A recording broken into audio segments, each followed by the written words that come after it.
Bonjour. Alors, comment pouvez-vous découvrir réellement la bonté de Dieu dans votre vie? Comment pouvez-vous voir réellement s'il est avec vous ou s'il n'est pas avec vous? Ce matin, nous allons voir comment Dieu, euh, malgré nos imperfections, ne nous laisse pas seuls, ne nous abandonne pas. Mon nom est Adélaïde, je suis coach et formatrice de la John Maxwell. Et j'accompagne aussi les femmes quant à leur comment ils peuvent rentrer dans leur mariage et comment ils peuvent tenir leur couple, même en étant dedans, en traversant des difficultés. Alors, ce matin, nous allons méditer sur le psaume 106. Et dans ce psaume, c'est marqué infidélité d'Israël et fidélité de Dieu. Ça veut dire Dieu a un caractère de bonté. Et cette bonté ne va pas dépendre de ce que nous sommes. La seule chose qui va l'empêcher de venir à nous, si nous décidons un jour de dire non, je ne veux plus de toi, il ne va pas évidemment nous forcer pour venir à nous. Il va, par contre, tous les jours nous faire appel, nous appeler pour nous dire j'attends, je vous tends la main. Maintenant, à vous de vous décider et de venir vers moi. Alors, je vais prier d'abord. Merci Seigneur pour ce temps que tu nous as accordé encore pour chercher ta face. Merci pour ce temps que tu nous as donné pour permettre à Jésus encore de vivre au travers de nous parce que la parole de Dieu, quand la parole vit en nous, ça veut dire que nous faisons vivre Jésus au travers de nous et il agit au travers de nous. Dieu est esprit. Et ceux qui l'adorent doivent l'adorer en esprit et en vérité.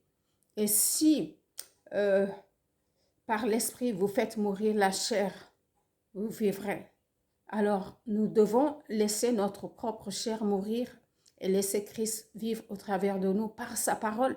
Parce que quand cette parole s'implante dans nos cœurs, elle pousse et elle laisse la place à Jésus. Mais tant que cette parole ne prend pas de la place dans nos vies, ça veut dire que notre chair prend la place et tout le reste, on ne voit pas. On ne voit pas le caractère de Dieu parce que nous sommes remplis de nous.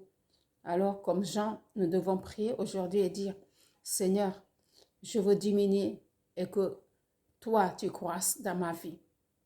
Au nom de Jésus, j'ai prié. Amen. Alors, le psaume 106, le psalmiste commence par louer le Seigneur, acclamer sa grandeur, sa bonté. Louer le Seigneur car il est bon et son amour n'a pas de fin. Son amour n'a pas de fin, ça veut dire qu'on ne peut pas le mesurer, il est infini, oui, infini. Tu peux parcourir l'est et l'ouest, le nord et le sud, mais son amour couvre cela. Et c'est dans ce caractère-là que Paul l'a décrit dans le livre des Éphésiens, où il dit que son amour est, comment il dit, je peux lire le livre des Éphésiens, mais il dit, son amour est grand et dépasse toute connaissance. Nous ne pouvons pas découvrir toute la connaissance de l'amour de Dieu parce qu'elle dépasse les hauteurs. Si on monte sur les hauteurs, nous ne pouvons pas atteindre cet amour. Si nous descendons dans les profondeurs, la profondeur de cet amour, nous ne pourrons jamais atteindre cet amour. Si l'on va à gauche ou à droite, tout notre entourage est rempli d'amour. Et cela, c'est quand nous le connaissons, que nous puissions communier avec lui, nous commençons à découvrir son amour et son amour se déverse sur toute notre vie. Et nous aussi, nous le reflétons partout où nous sommes. La peur disparaît, tout le reste disparaît. Et le psalmiste David a vraiment découvert cet amour. Et c'est pour cette raison, chaque matin, il prend le temps, son rendez-vous avec son Dieu et il commence à louer. Il commence par dire, quelle que soit la situation qu'il est en train de traverser, il commence déjà par le louer. Nous aussi, nous allons le glorifier. Nous allons élever son nom. Nous allons le louer pour tout ce qu'il est en train de faire ou ce qu'il a déjà fait et ce qu'il va faire encore dans notre vie. Alors, qui saura dire les exploits du Seigneur et faire entendre partout sa louange. Qui de nous pourra le dire assez? On ne pourra pas. Même quand on le décrit jour après jour, nous ne pourrons pas dire assez sa bonté. Heureux ceux qui observent le droit établi et font toujours ce qui est juste. Heureux ces gens-là. C'est quoi de faire ce qui est juste? Est-ce que de vendre sa maison et de donner tout ce qu'on possède aux pauvres? Est-ce que c'est de courir dans la rue et dire « Ah ouais. » Non, c'est de notre cœur qu'il s'agit. Qu'est-ce que nous laissons entrer dans notre cœur? Parce que ces choses-là, nous l'avons vu. Si nous faisons tout ça et qu'il n'y a pas cet amour dans notre cœur, on n'est plus qu'un cymbale qui résonne.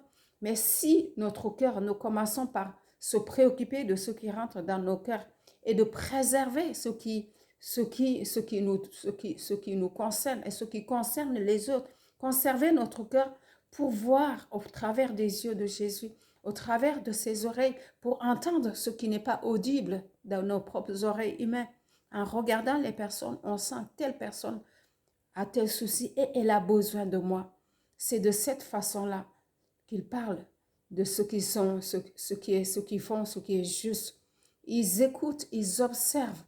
Jésus nous l'a dit, si vous vous contentez d'écouter la parole et vous ne la mettez pas en pratique, je suis désolée, vous n'êtes pas en train de me suivre. Mais si vous écoutez cette parole et vous la mettez en pratique, c'est en cela que mon Père sera glorifié. Pense à nous, Seigneur. Pense à nous. Toi qui es bienveillant pour ton peuple, interviens pour nous. Toi qui es le sauveur. Alors, nous ressentirons le bonheur de ce que tu as choisi. Nous participons à la joie qui anime ton peuple. Nous partageons la fierté de ce qui t'appartient. Oui, appartenir au Seigneur, c'est vraiment un honneur. C'est vrai.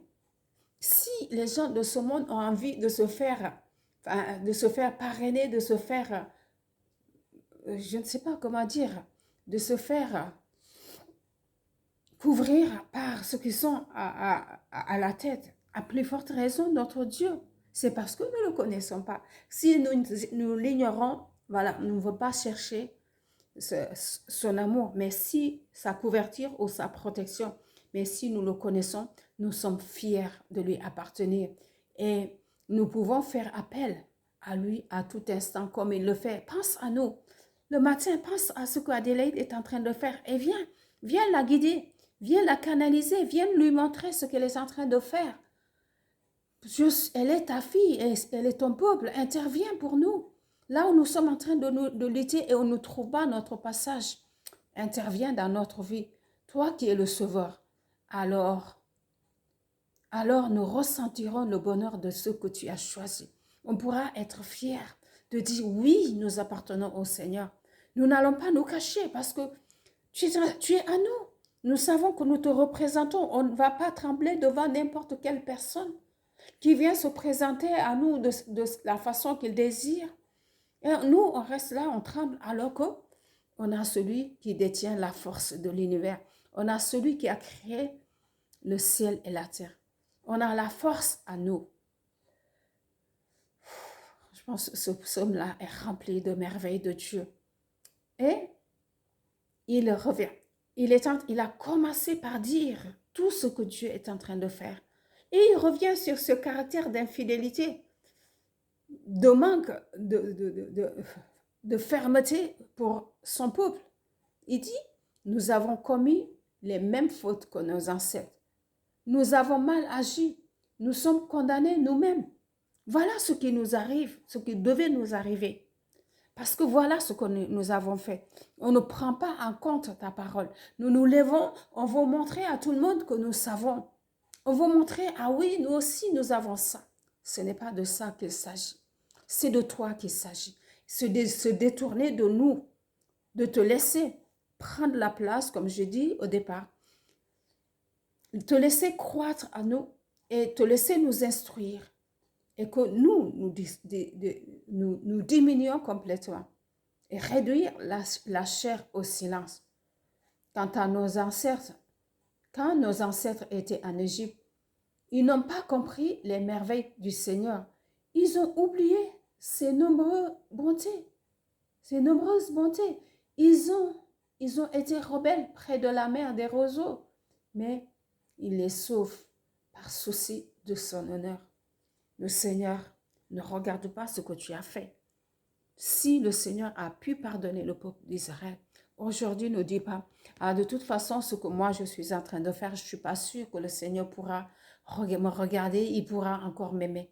Non, il ne regarde pas selon ce que nous avons fait. Mais il veut sauver, par contre, par souci, nous sauver par souci de son honneur. Oui, et c'est ce qu'il a fait pour les Israélites.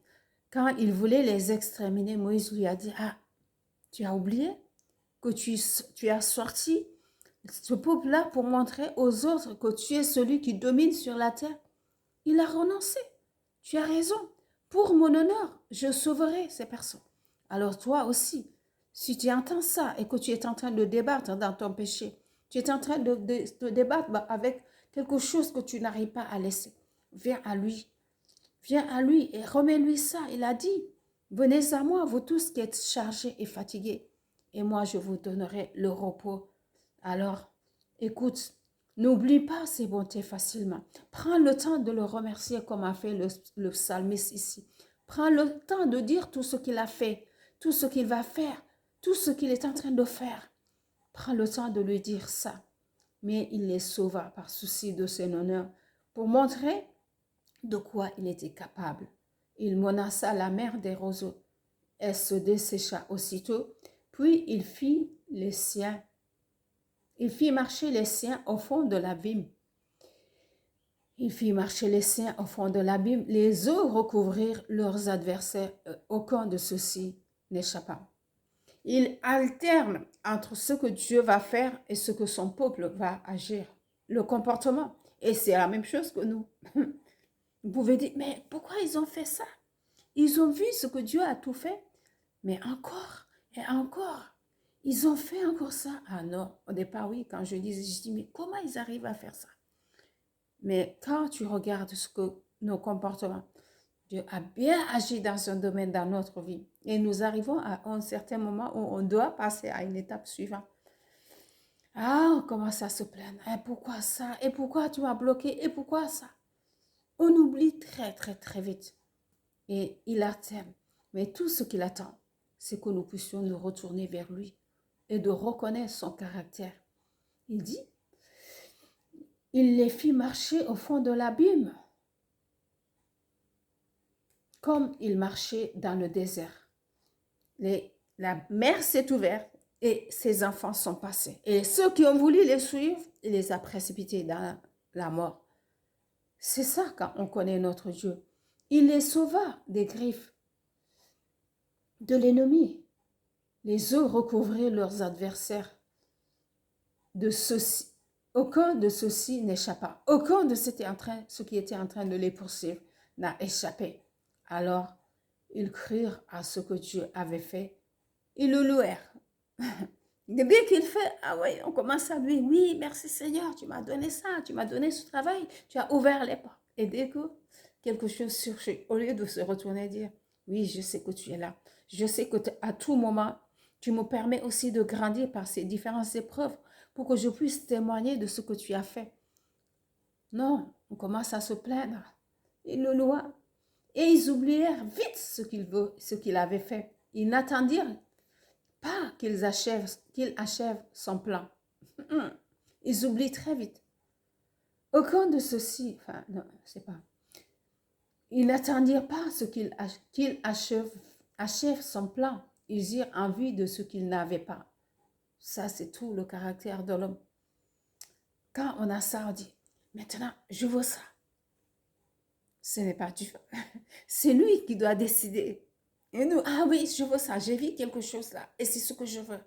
Et je veux. Dieu te dit, arrête-toi un peu. Écoute ce que je suis en train de dire. Tu veux. Et moi, tu m'as mis où? Tu m'as enterré? Ils eurent envie de ce qu'ils n'avaient pas. Et au désert, ils ont mis à défier Dieu. Oui, je ris parce que ouais, je me retrouve carrément dedans. Je dis, mais Adèle, c'est ce que tu fais tous les jours.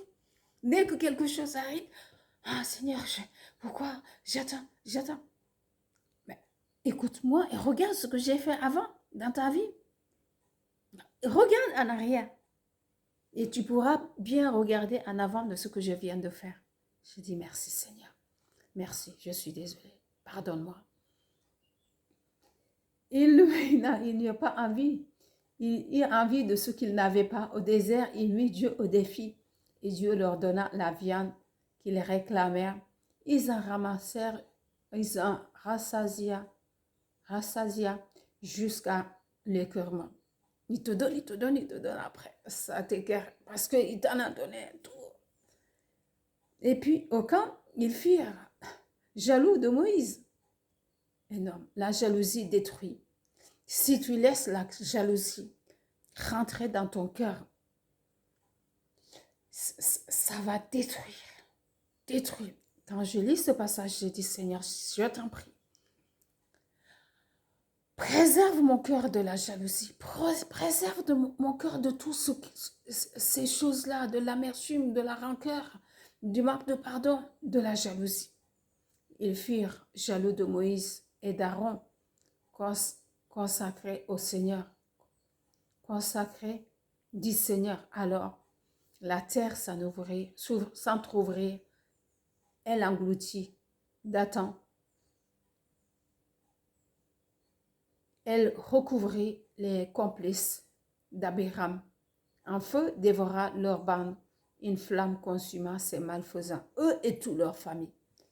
Les amis, si nous voulons rentrer dans le plan que Dieu a prévu, arrêtons de regarder à gauche, à droite, de regarder celui qui a fait ceci, de regarder l'autre qui a fait cela, et focalisons-nous sur lui. Parce que nous attirons la malédiction de Dieu. Rien qu'avec des pensées comme ça. Ce qu'on a dit, c'est entre nous, hein? Personne ne nous voit. Mais lui, il voit le fond du cœur. Et ces gens-là, ils ont été engloutis avec toute leur famille, avec tous leurs biens, avec tout ce qui appartient. Parce que juste, ils n'ont pas reconnu le caractère de Dieu au travers de son serviteur qu'il a choisi. Ils voulaient, ils ont dit, mais qui est-il? Nous aussi, nous pouvons faire ça. Alors, prenons leçon, modèle de ceux qui nous ont précédés dans la foi. Au mont Horeb, ils frappèrent en veau. Ils fabriquèrent en veau, ils offrirent un culte, un bout de métal, et remplacèrent Dieu qui était leur titre de gloire. Ils le remplacèrent très très vite par les statues d'un vulgaire herbivore. Oui, nous pouvons dire, ah nous n'adorons pas les idoles. Mais si tout ce que nous mettons devant Dieu devient un idole, ça prend sa place. Ça prend sa place. Ce qui n'a pas le droit d'être en nous ne doit pas y rester. Nous avons le Saint-Esprit. Il a dit, je vous envoie le Saint-Esprit. Je répète toujours ça. La chair, l'esprit est bien disposé, mais la chair est faible. Ils oublièrent, et tous dans ce psaume-là, si nous lisons jusqu'au bout, c'est la même chose. Ils oublièrent leur Sauveur. Ils sont en train d'adorer autre chose. On a les yeux focalisés. Ah ouais, c'est ce que l'autre là, moi je veux l'avoir, c'est ça, c'est ça. On ne le fait pas peut-être comme ça, mais au fond de nous, on est en train de brûler pour ça. On est jaloux, mais d'une jalousie de quelqu'un qui ne t'a rien fait. Si c'est sa place, cette personne-là va rester là. Si ce n'est pas sa place, si c'est la tienne, c'est toi qui auras cette place. Mais Dieu a un plan pour chaque personne. Si tu n'as pas ça là, ça veut dire qu'il a prévu autre chose pour toi. Cherche-le jusqu'à voir ce qu'il a prévu pour toi. Et marche avec ça. Et tu es dans son plan. Parce que tu n'es pas en train de courir à gauche, à droite. Ils oublièrent leur Sauveur qui avait fait ces grandes choses en Égypte, ces merveilles au pays de Cham, les miracles de la mer des roseaux. Dieu parlait alors des extrémités. Et celui qu'il avait choisi, Moïse s'interposa pour retenir de tout détruire. C'est ce que je racontais tout à l'heure. Moïse a parlé, dit, mais si tu fais ça, ça sera insensé aussi de ta part. Parce que les gens vont dire, ah, voilà, elle l'a ruiné. Elle voulait se montrer, oui, religieuse, spirituelle, mais voilà. Non, Dieu n'est pas comme ça. Il nous pardonne, mais il attend à ce que l'on vienne. Il y a une chose aussi qui m'a marqué. Aux sources de Mériba, ils irritèrent le Seigneur en causant le malheur de Moïse. Exaspéré par eux, il parla sans réfléchir. Ça aussi, c'est quelque chose d'important. Réfléchissons. Réfléchissons à ce qui va sortir dans notre cœur. Réfléchissons même à nos pensées au fond de nous-mêmes et éloignons-les vite. Nous pouvons le faire, nous pouvons les chasser. Parce que Moïse, c'est celui que Dieu est allé chercher. C'est toi qui vas faire rentrer mon peuple. Il fait tout, il fait les miracles. Il arrive là, juste pour un excès de colère. Il dit non, tu ne rentres pas. Au départ, tu dis, mais c'est de l'injustice ça. Non. Il ne prend pas le coupable pour innocent. Si tu viens de faire ça, l'acte que tu ne devais pas faire, au lieu de parler, tu vas taper. C'est une désobéissance. Tu tapes sur ton Dieu là et tu dis, ben, d'accord, tu vas t'arrêter là et je te prends. Tu viens avec moi. Tu viens, je vais t'expliquer. Et il ne rentre pas dans la terre promise. Mais dans tout ça, qu'est-ce que nous devons retenir? Ce que nous devons retenir, c'est quelle que soit la situation dans laquelle nous sommes aujourd'hui, revenons. C'est tout ce qu'il cherche, notre cœur. C'est notre cœur qu'il cherche. Il dit, il pensa à l'engagement qu'il avait pris à leur égard. Et si bon, il est si bon qu'il change d'avis. Il éveilla pour eux de la pitié et tout ce qui les retenait prisonniers, de tout ce qui les retenait prisonniers. À cause de tout ça, les peuples sont rués, s'acharnés sur eux, les ont maltraités partout. Mais à un certain moment, Dieu a eu pitié d'eux. Seigneur notre Dieu, sauve-nous. Il attendait seulement le moment qu'ils vont se retourner et dire, oui, nous reconnaissons que ce que nous sommes en train de faire n'est pas bien. Et nous nous retournons vers toi et nous t'appelons au secours. Viens à notre aide. C'est seulement ce qu'il attend de nous. Quel que soit ce que nous avons fait avant, il ne regarde pas ça. Dès qu'on change de cœur, dès qu'on remplisse notre cœur de son amour, de sa bonté, il vient à nous, il nous aide, il vient, il nous arrache aux nations étrangères et rassemble-nous. Alors, en te louant, nous prononçons ton nom unique. Nous nous réjouirons de t'acclamer. Et il va faire des merveilles et nous pourrons le louer. Et les autres aussi autour de nous vont le voir. Et dans tous les autres psaumes qui suivent là, 107, 108, 109, c'est que des louanges à Dieu, le caractère de Dieu. Il loue Dieu parce qu'il est intervenu. Merci au Seigneur, au Dieu d'Israël. Tu peux mettre ton nom, Dieu d'Adélaïde. Merci Seigneur. Remerciez-le en tout temps. Que tous ceux qui sont présents disent Amen. Oui, il en soit ainsi. Alléluia. Vive le Seigneur. Il finit par acclamer. Parce que malgré tout ce qui s'est passé, on s'est retourné vers toi. Au même instant qu'on s'est retourné à toi, tu es venu à nous et tu nous as secourus. Alors, quel que soit ce que nous sommes en train de secourir, retenons que le caractère de Dieu est inchangeable. Il reste fidèle, il reste amour, il reste bon. Il attend seulement qu'on se tourne vers lui et que lui, il puisse agir à l'instant même où nous faisons appel à lui. Oui, merci. Je te remercie, Seigneur, pour ce moment. Je te prie pour chaque personne qui va recevoir ce message, que tu puisses manifester ton amour au travers de lui, quel que soit ce qu'il a fait avant.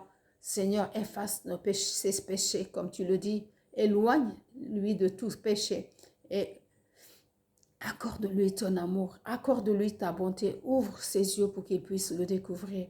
Dans le nom précieux de Jésus. Amen. Amen. Bu atemit anokomu. Semba sola atemit la baba sembe. At alela jukelola lon bulu kanam. Mujimu olola wala ale hunako nak uito amo lo salalol. O salal kajakora no tebenalol. Parce que la kankan anahan ando hase amangen abaye sembe. Parce que même kiteni lu kanale wa wajakut wa wano la ni kanako nganga inu maulo la ngando muluti obo la kila la lambeni kama ano sandolo la vraiment na temita ila lambenol na seno ka sumai na no kandi butonga bola wa pe wanda kane atemit la ka womi wang kajakata nyolo Yesu ngemuli kala amen.